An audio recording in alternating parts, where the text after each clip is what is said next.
Tantor Audio, a division of Recorded Books, presents To Chase the Storm by Kimberly Cates. Narrated by Timothy Campbell. Prologue.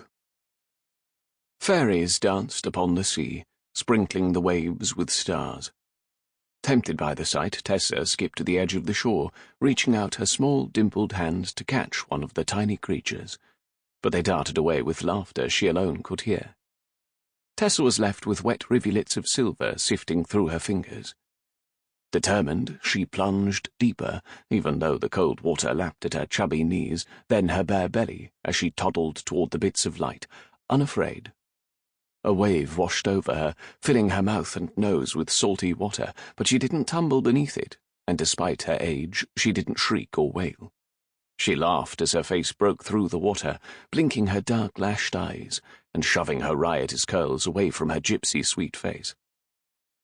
Her feet were scarcely touching the pebbly bottom now, the sea spray beckoning her. She wanted to fling herself into its arms, wanted to delve into its magic, its mystery. Beneath the deep were the fairy castles and fairy folk that peopled her father's delicious fireside tales. Once again she rushed into the water, pushing off with her toes, and she felt a strange, wonderful sensation, as if she were flying. The sea filled her senses, making her head whirl in colours bright as jewels. Suddenly someone whooshed her out of the water, and she was safely in her father's strong arms. "Nay, nay, little one," he said, "the fairy folk cannot have you yet." "Play!" Tessa cried, her bottom lip thrusting out as if robbed of a sweetmeat. "The fairies want me to come play. I heard them, Papa. They sang to me." William of Ravenscroft cradled his tiny daughter in his arms, his eyes glowing with tenderness. "Come now, Poppet, the fairies must not be so greedy," he told her. "It has only been 3 summers since your mamma and I plucked you from the waves. Surely you don't think the fairies would steal you back so soon?" Tessa squirmed as her father's arms tightened fiercely about her. His eyes darkened as if he were afraid some mystical being truly would snatch her from his grasp. "Story, Papa. Tell me the story about me and the fairies and the ghosts from the sea." "But you've heard that tale 100 times," he teased her. "Surely you cannot wish me to tell it again." "Please, Papa," Tessa begged, knowing his question and her answer was a game between them. With a sigh, William crossed the stone where he'd sat with his wood-carving and sank down among the curly yellow shavings, perching Tessa on his knee. "Once upon a time there was a man named—" He paused, waiting. "William," she lisped. "And a beautiful woman called—" "Hagar." They loved each other so much that their love spilled over and filled the tiny cottage where they lived. They needed someone else to help soak up all this loving, and they thought that a child, a little girl, would be the perfect one to do so. But though they prayed and prayed to be blessed with a child, none came to brighten their days. They were very, very sad as time dragged on, and sometimes William would awake at night to find Hagar weeping. Tessa stilled, subdued by the thought of her mother's sorrow, even though she knew the joy that was coming. One night, after William had found Hagar weeping, he could not bear his wife's sorrow any longer. He left the little cottage and wandered along the cliffs to the sea. A storm had come the night before, and everything was washed clean from it, but though William usually loved the sea and its magic, tonight he found no comfort in watching the sea sprites dance upon the moon-path in the waves. "How dare you gallivant so joyfully when my wife is in such pain?" William railed at the fairy folk, and he threw a shell into the water to shatter the moon-path.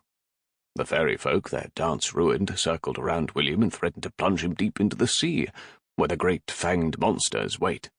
"Monsters," Tessa repeated with childish glee. "What next, Papa?" William faced the fairies unafraid. He knew he'd spoiled their revels, and they were right to be angry. But the thought of Hagar in the cottage for years and years to come with no husband and no baby for her to love made him strong. William straightened tall and stared into the fairy king's eyes.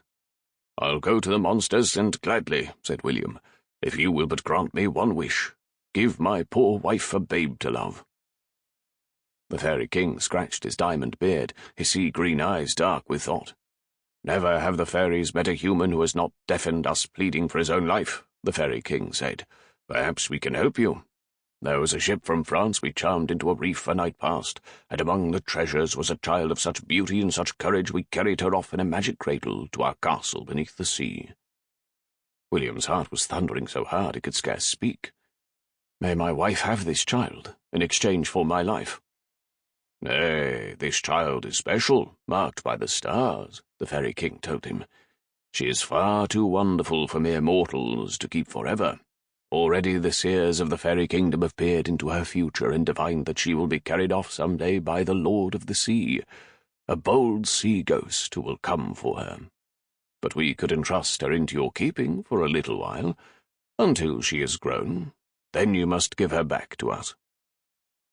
Tessa snuggled closer, the story and her father's warmth making her drowsy from her afternoon of play along the shores. "What happened then, Papa?" she asked, trying to stifle a yawn. "Why then, William agreed, and the Fairy King took him to that tiny cove where the waves lapped quietly, and there in a fairy cradle was a tiny baby girl, more beautiful than anything William had ever seen." Hands, calloused from work and care, smoothed over Tessa's soft cheek. "So you taked the baby?" Tessa said, leaning into his caress. "William took the baby to Hagar, fully intending to give himself over to the Fairy King afterward. But when the king saw how much Hagar and William loved each other, he could not bear to part them. So with the Fairy King's blessing, William and Hagar kept the fairy child, bound only by the promise that when the Lord of the Sea comes to claim her, they will let her go." Tessa gave a sated sigh, burying her face against her father's chest. Her lashes drooped, closed. "Tired, Papa," she whispered, and felt the answering rumble of her father's soft laugh. "Then sleep, Tessa, babe," he whispered, kissing her tumbled curls. "Sleep, little love, and dream of the sea phantom who will make you his bride some day." Chapter 1. July 29th, 1588. The roar of cannons thundered across the English Channel.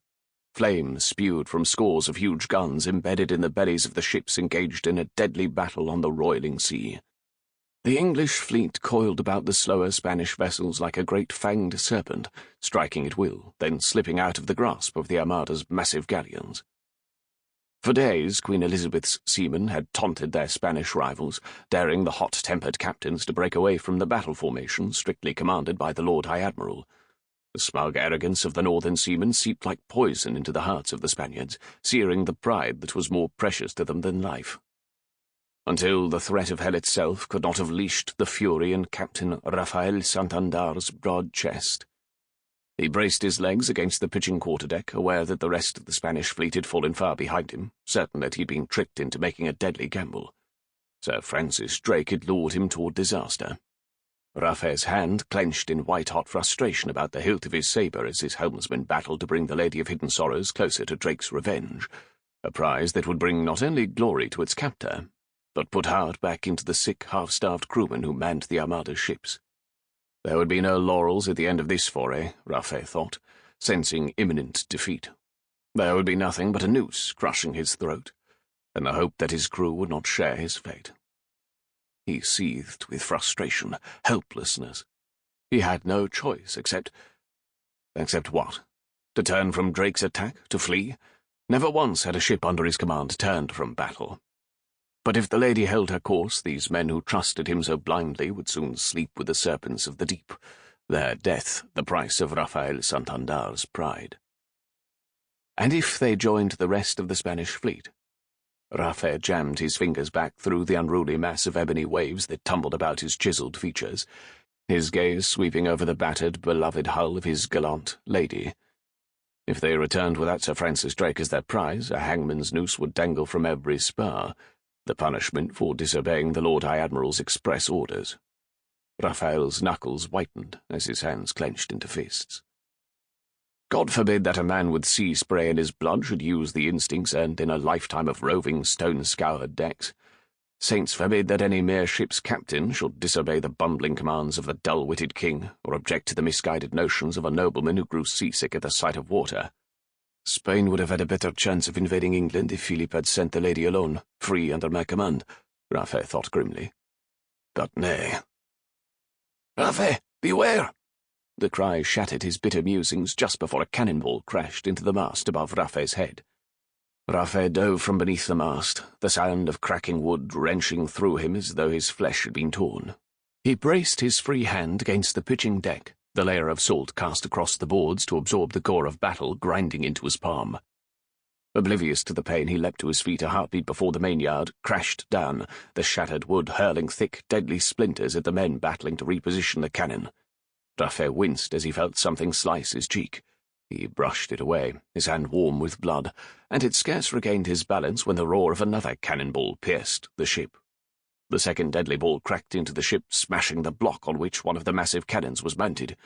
Rafael cried out as a scream split the powder-hazed air, and the cannon's wooden supports shattered. The huge barrel crashed down onto a scrawny powder boy. Rafael lunged across the deck toward the lad, but felt a hand clamp around his arm to halt him. He wheeled in fury, desperation, sickened by the death surrounding him. "It is too late." Bastion's ebony gaze locked with Rafael's, holding the empathy that had bound the two men in unbreakable friendship for 5 long years. "Bastion, it is too late for all of us." The tall nobleman wiped his arm across his sweat-sheened brow, his handsome features taut with defeat. A sound grated from Rafael's throat, harsh with despair. Too late. The English had named him Phantom of the Midnight Sea, weaving tales about his courage and cunning nearly as fantastical as those the Spaniards whispered about Drake. The English sailors whispered of pacts with the Devil's Bride, a winsome, poisonous spirit who would wrap Rafael's ship in her midnight hair at his command.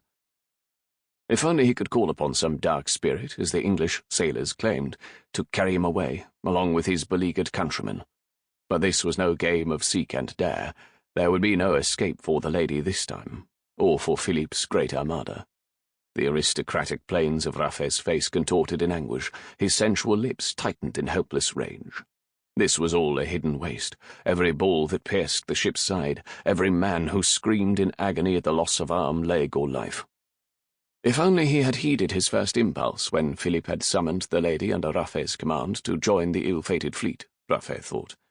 If only he had lost himself in the maze of islands that lay treasure-rich and passion-hot in the far-flung seas an eternity away from avaricious monarchs, scheming noblemen, and fanatical priests thirsting for the blood of innocents.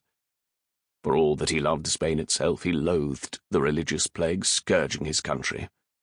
He had sought to escape it through countless voyages to distant shores, but his quest to elude the Inquisition and Philip's hunger for England's throne had been hopeless from the start. Rafael had known it. But he had ever been a warrior, battling the enemies of his country. From the moment he had stepped upon his first pitching deck, he had recognized the vital importance of heeding the chain of command, on his own ship and in a vast kingdom as well. Rafael's gaze flashed to the Spanish ships, then back to Drake's revenge, the pride that burned within him warring with his love of his men and his ship. He would no longer hurl them into this foolish cause. It was time to make an end. "Come about!" Rafael shouted. "Rejoin the fleet!" Smoke-darkened faces turned to him with a mixture of shock, disappointment, anger, and relief. Then murmurs worked through the mass of soldiers and sailors crowded together on the deck. "Retreat? Nay! Captain, don't!" The protests welled from the battle-grimed men like the swell of the waves. "Get this ship back to the fleet!" Rafael roared, the sound of his voice turning the bravest of his men into cowards. "See, Captain!" "Whatever you say, sir." Rafael wheeled, barking out commands, hacking at the fallen rigging with his sabre in an attempt to cut free the fallen mast. Bastion laboured beside him, as always Rafael's second pair of hands, almost his second self, since that long-ago day when Rafael had saved him from the clutches of a band of English cutthroats. Captain!" Rafael looked up at the sound of a choked voice and saw the wide, frightened eyes of his cabin boy. "The ship is taking some water," Enrique stammered. "Lopez says we'd best go about. He swears the leak is not enough to sink her, but there's so much damage." "Lopez raised his first sail before your father was born. If he says she can stay afloat, she can stay afloat." "Si, sir." Rafael's gaze swept to where a bone-thin sailmaker wrestled with torn, flapping canvas. "Get the Leon to brace that accursed spar before it falls and crushes what firepower we have left," Rafael roared. "And—" Rafael felt timid fingers tap his arm. He wheeled to find Enrique chewing nervously at his pale lips. "What in the name of the devil?" "Your pardon, Captain, sir, but Lopez, He said to tell you a shell hit an arm's breadth from the powder magazine. Told me to assure you that no stray spark. Bastion's laugh rang out, and for a moment Rafael felt an urge to pummel any man fool enough to jest, yet the sound of Bastion's chuckle seemed to lift the fearful Enrique's flagging spirits. "Enrique, mi querido niño," Bastion said as he swung his arm around the boy's thin shoulders. "If a spark had touched that magazine, the captain would be in no need of assurance, except final absolution. It seems that God hasn't deserted us after all, eh, Rafael?" Rafael saw the wry twist to Bastion's lips. His friend's face was awash with distaste as he peered across the deck. "But there are times, mi compañero, I wish some of God's servants would." The acid humour in Bastion's muttered words made Rafael follow the young nobleman's gaze to where a figure seemed to materialize out of the haze that hung over the deck, robes of the dread Inquisition wreathing his tall figure. Rafael could not stifle the sudden trickle of foreboding that slid down his spine. "Athena, what the devil is that fool doing out here?" Rafael spat. Loathing mixed with fierce resentment washed through him at the sight of the passenger. He had been forced to give the man berth on his ship, though for some strange reason Athena despised him. Rafael's jaw clenched as he cast a scathing glare toward the man he knew to be his enemy. "I ordered that bastard to stay in my quarters during the bombardment," Rafael ground out. "Perhaps the good father is on a mission of mercy," Bastion said with a wicked blandness, "to, shall we say, ease the plight of the dying." Rafael snorted in disgust. "The only death Athena wants to see is my own, though God alone knows why." Rafael raised his fingers to the powder-grimed collarbone exposed by his torn doublet, and touched the aged scar that bisected a birthmark in the shape of a scimitar. If Athena had been able to open the faded scar with a slash of his ebony gaze, Rafael was certain he would be spilling his lifeblood on the salt-coated deck.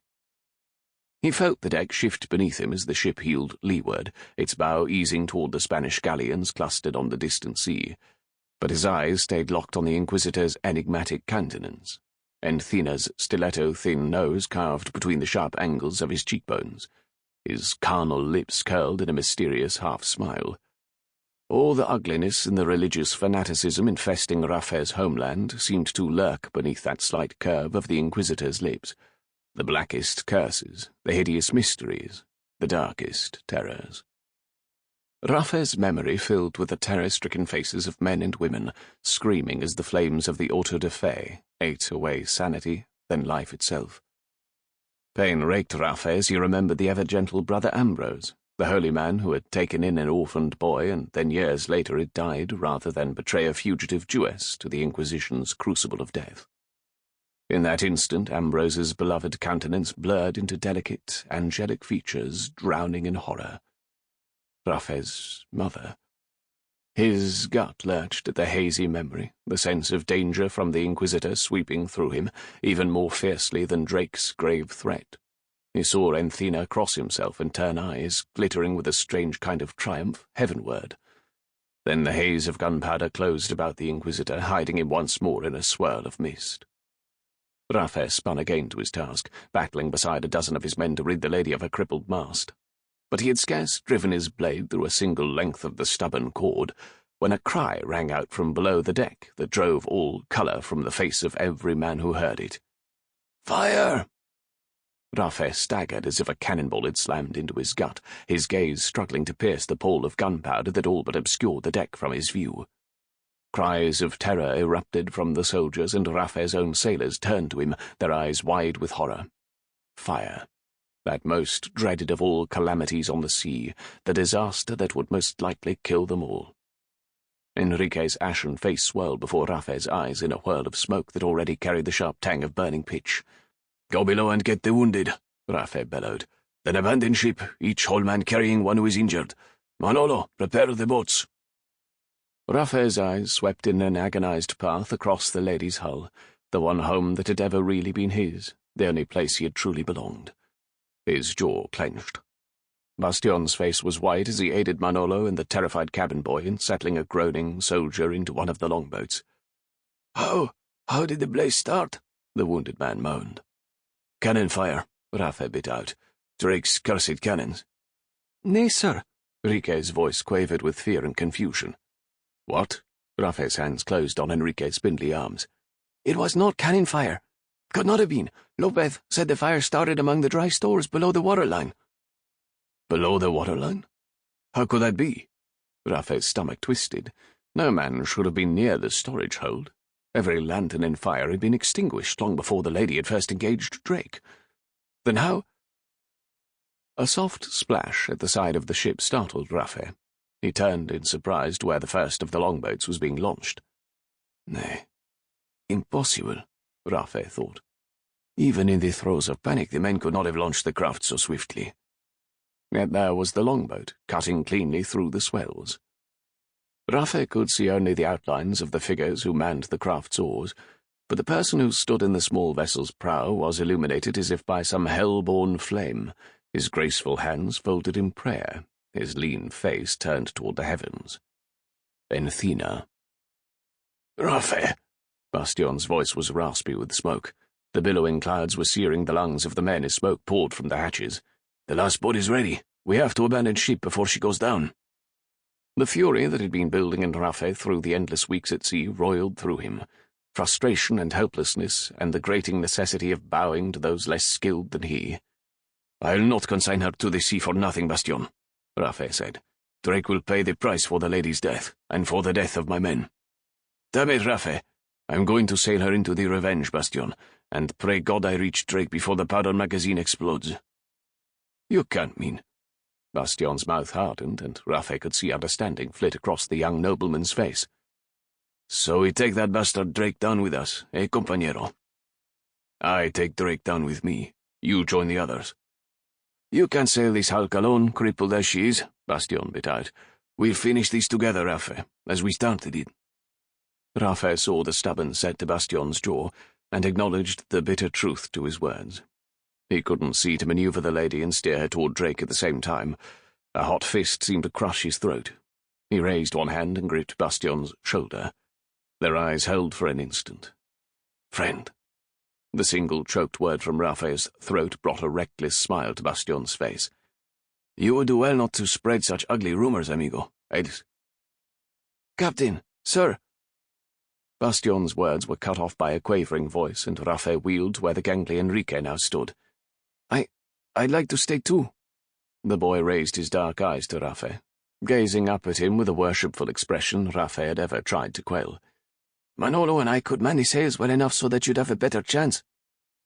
Rafael drove his fingers back through his hair, his mouth twisting in pain. "Enrique, this ship is going to be blasted into bits. You can?" As if to mock him, the tattered sails flapped in the wind, slowing down the lady's already waning speed. "Damn King Philip! Damn me!" Rafael felt a sickness roiling in his chest. "Manolo, Enrique, set the topgallant to leeward. Bastion, I'll take the helm. The others will need you on deck." He spun and bolted toward the hatch. "Bastion!" Rafael called. The man paused and turned. "Ease toward Drake with the greatest of care, so he won't be alerted that there is fire aboard. We have to dupe him into thinking the lady is sinking, and lure the greedy bastard close." Bastion gave a short nod, then plunged into the veil of smoke. "Cast off!" Rafael bellowed to the men waiting to lower the last of the longboats. A sick sensation shot through him as his last hope of survival was blotted out. He had courted death 1,000 times, and had even laughed at it. But now, as he met the Reaper's stare, he knew it was no longer some rake-hell adventure to be embraced with the same heedlessness as a courtesan. Death's face was hideous and haunting, the face of a phantom he'd met in a nightmare 28 years ago. With an oath, Rafael shook himself as the sound of Enrique's reedy voice babbling prayers and Manolo's grunting and cursing snapped him back to the present. His eyes stung and his lungs burned. Heat penetrated the soles of his boots from the inferno blazing below as he yelled directions to Bastion. But Rafael could not banish his mother's face from his memory. Features, once beautiful, lost in a tangle of honey-coloured hair. Deep blue eyes, fierce with love for him, yet devastated by terror and loss, pleading. It was too late to delve into the desperation in those memory-shrouded eyes, too late to do anything but confront his own mortality. The image of her face hung in the haze as Rafael gripped the gunwale, his eyes straining, his mouth cursing, desperate as the ship inched toward Drake's own. Closer, closer. The English artillery roared, and the sound that had filled him with anger and bitterness moments before now twisted his mouth with a savage joy, because it assured him that Drake was not yet aware of the flames eating through the lady from within. "Windward, Bastion! The sword's breadth windward!" Rafael directed in a hoarse voice, all but lost in the choked coughs of Bastion. "If we can just hold on for a minute more." "Captain!" "Holy Mary!" Rafael wheeled at the sound of Rique's sob, glimpsing in that instant a burst of flame roaring through the lady's pitch-encrusted deck. Rafael's hand flashed up instinctively to cross himself, as the world exploded into 1,000 shards of pain. Chapter 2. The sea was crying again, low and mournful, in tones that Tessa alone could hear. She turned her face into the wind, sweeping the jagged stretch of coastline, wishing the gusts could dash away the pain clenched about her heart. But the melancholy only bit deeper, mingling with the sharp tang of gunpowder rolling in with the tide. Hagar was dying. Tessa tried to stop her lips from trembling, her teeth catching at the fullness a dozen swains had dreamed of tasting. Though she willed the tears from her onyx-bright eyes, she could not keep her gaze from straying to the withered figure curled up on a boulder at the sea's edge. Though she was racked with pain, Hagar's whole being seemed to strain with impatience. Her wide, childlike eyes roved out across the waves. Her face, shrunken and sweet as a dried apple, was alive with the eagerness of a maiden awaiting her lover. Even the wreath of heather fastened askew in her silver hair looked like an ornament fit for a bridal bower, while gnarled fingers that could be infinitely gentle tossed purple blossoms into the lacings of foam cresting the swells. She was waiting for him, Tessa knew, the husband Hagar had lost to those relentless waves nearly a decade before. Tessa could see it in the old woman's smile, that beautiful, innocent smile that bold William Ravenscroft had carried in his heart across the sea, the smile that would warm even the chill touching the mists.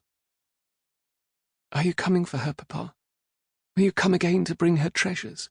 Tessa whispered softly, memories of the man who had loved her like his own daughter tugging at her heart. She swallowed hard, picturing Ravenscroft's grey eyes, the corners crinkled from squinting out across the glimmering waves, his salt-weathered features echoing the strength of a sea cliff and the gentleness of the safest of harbours. The image her mind had conjured smiled, rope-scarred fingers reaching out as if to offer comfort, and she could almost hear that much-loved gravelly voice saying, "Quit your stewing about, Tessa girl. 'Twill all come right in the end." Despite her grief, Tessa's lips curved in an answering smile. The burning sense of loss that had filled the past month eased with the strange certainty that soon the long-dead sailor would come to carry off his beloved. Peace would be the gift brave William would offer his Hagar this time, and Tessa knew it would be the most welcome gift of all. Her fingers clenched, the bitter memories and fears that had eaten away at her these past weeks intruding once more as she turned her gaze back to her mother. Peace had been scarce in the gentle Hagar's life since the night the kind Tarrant St. Cyr, Earl of Valcour, had summoned them to his castle, and told them that the mistress gallant had met her doom. Silhouetted against the crimson backdrop of a banner bearing the Valcour device of a stag current, a running deer, the Earl had solemnly informed the assembled families of the sailors that all hands had been lost. The anguish of that moment had been seared into Tessa's memory forever, and she had wanted to hate the nobleman who had owned the ship on which her father had served. But she could not, even in the first rush of grief. For despite the mighty Earl's majesty and grandeur, Tessa knew he had once experienced a sorrow as great as her own. Murder's blood-hued shadow dripped over the walls of Valcour Castle, casting a dark pall over what had once been the most glittering of estates, leaving the Earl hopeless. Tessa could remember laying on her pallet in the darkness, listening as her father whispered to Hagar of the tragedy that had befallen his master the Earl. It had happened in that distant, fear-inspiring land called Spain, the disaster that had robbed the Earl of his cherished only daughter and the little grandson he had won permission from Parliament to have succeed him. A band of cutthroats, William said, had descended upon the delicate Anne St. Cyr, her bold Spanish grandee husband, and their young son, killing them and scattering their bones in an attempt to hide the hellish deed, so that the desperate Earl had not even been given the solace of laying his loved ones to rest in the vast Sincere crypt. Grief? Aye, Tarrant Sincere had borne it in plenty. But that emotion had been a luxury Hagar and Tessa could ill afford. Sample complete. Ready to continue?